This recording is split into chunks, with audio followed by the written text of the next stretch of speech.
Video of making a dynamic component in Sketchup here. Specifically, I want to make a radius 90. This will just be a standard miter throat that can be dynamically sized. So we're going to make our we're going to get started here, and we'll start with an 8x8. Push this up 2 inches for the throat. Make this little box a component, and we'll call it mitered throat.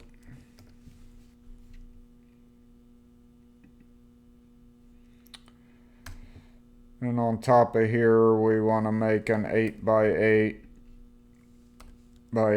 box that will house the radius. Oh.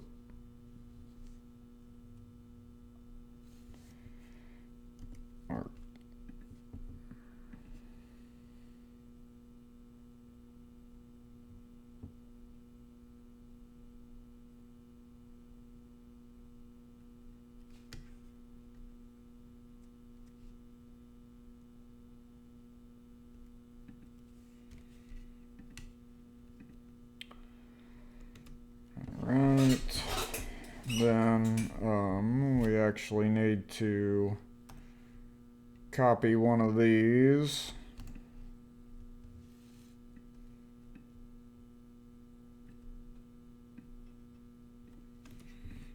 Alright, so this will be the start of our component. Select it all. Oh, I forgot.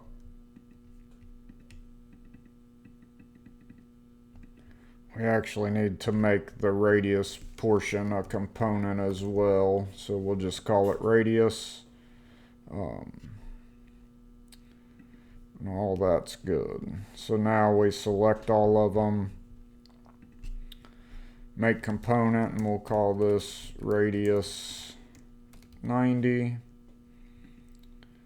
I like to be able to make them glue. It makes it easier, but you want to move the corner in here to make it a little easier when you're adding them to an existing drawing. Alright, so let's move back out here and open up the component attributes, which are, these are things you program. So this radius 90 is like our parent, and so we're going to want to be able to adjust the width and also the height of the component. To do that, we want to dynamically set the sizes of these other components. So we're going to go ahead and make these 8, which is our current size. Make it inches, and users can edit. I want to do that for both of these properties here.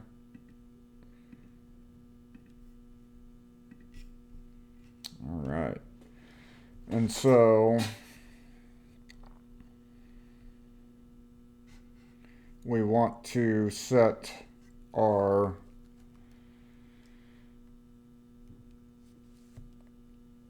length of our radius. So the red axis is your X, Y is green, and Z is the blue. So by adjusting the height of our fitting, we will adjust the Y of the radius. So we're going to say this equals our height of our parent fitting. And then our width will be determined by the width of our parent fitting.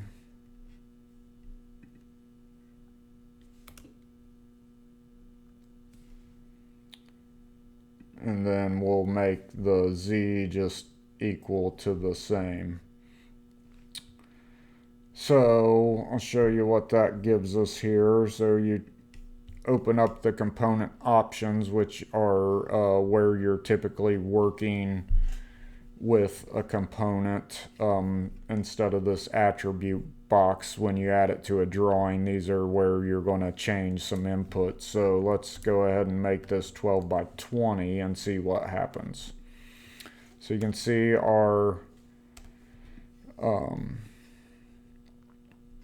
radius looks like it's doing what it's supposed to be doing here. We just need to make adjustments to the throat. So we are going to say that our X is equal to our width, and our Y is equal to our height of our parent fitting.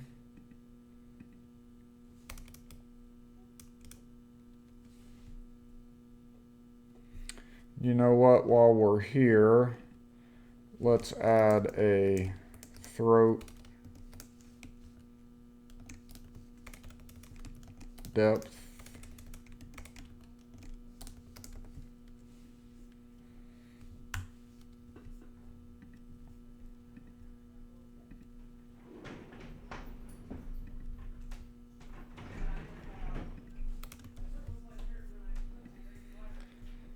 Alright, so that should allow us to adjust the throat if we want to. So let's say we want a 4-inch throat.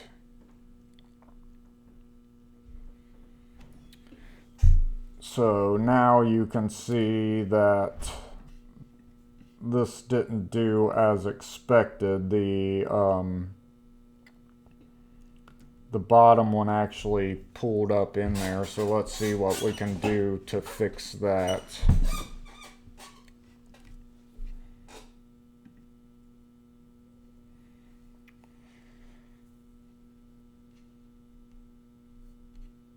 So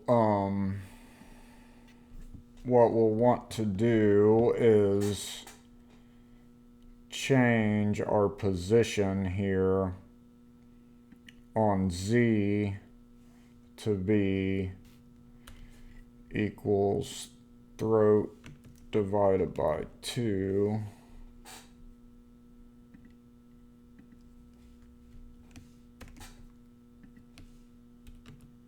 times -1. Oh, so I'm changing the wrong one here. So let's delete all that.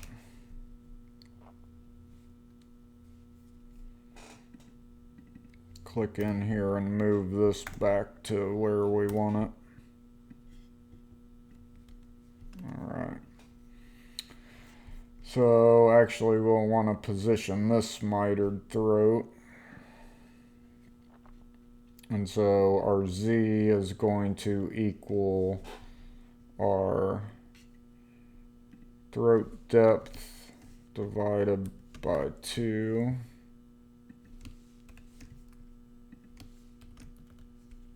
times -1.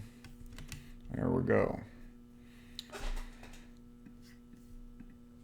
So let's change this again and see if everything goes as expected. It does not. So then we should do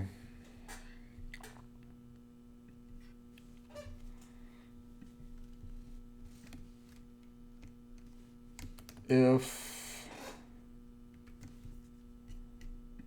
throat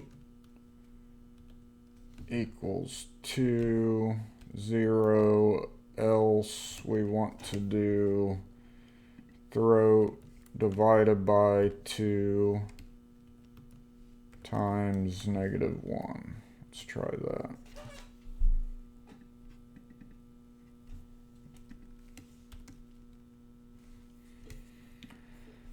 Okay, so let's change this again. Alright, that seems to be looking right. Except for odd numbers don't seem to want to work.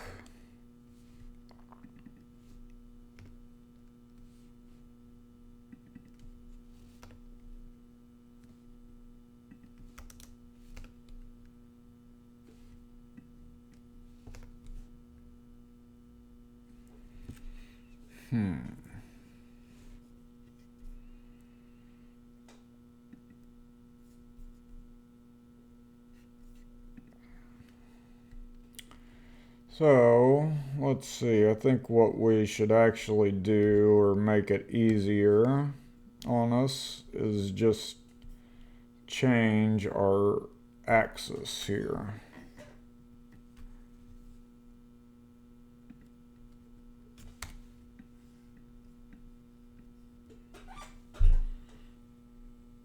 No, actually,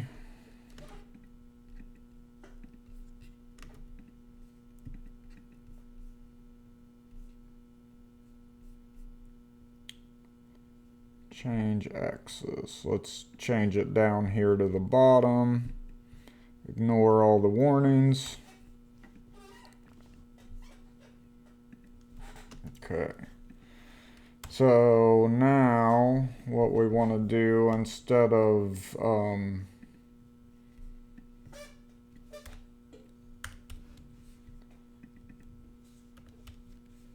positioning the throat, we'll position the radius.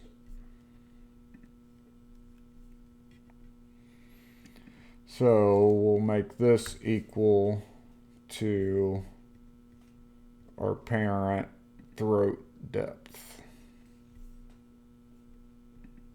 Okay, and then we also will need to do the same on this one.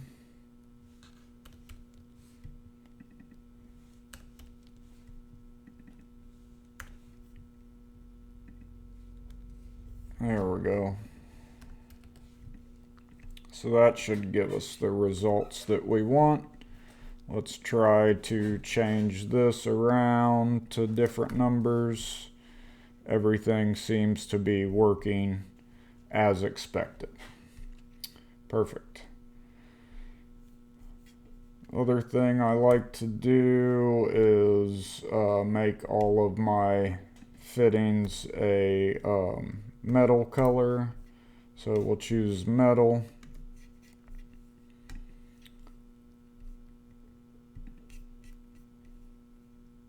Then we need to add an attribute for material in here.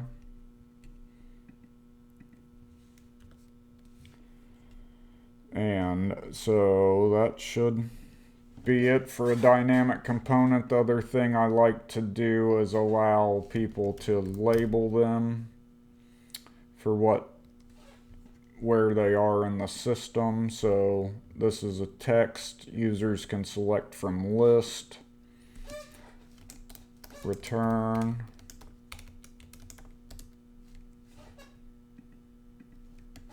or supply.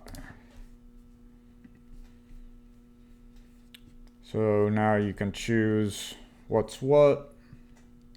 All of that looks good. So we'll close all these out. And now you hit save as.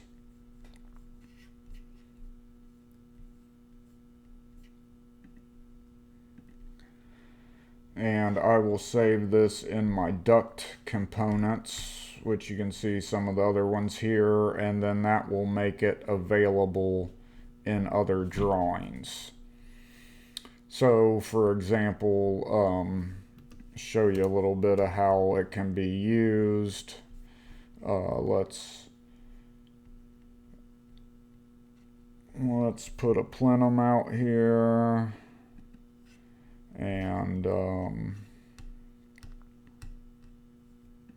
some square duct on it.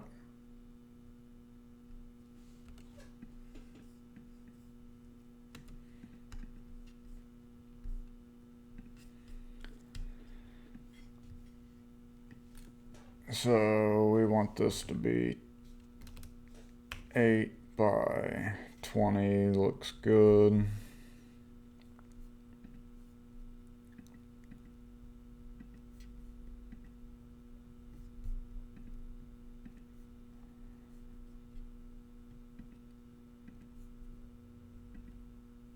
There we go. So then I'll have to refresh my component selection here, so I should get the radius 90 somewhere in here. There we go.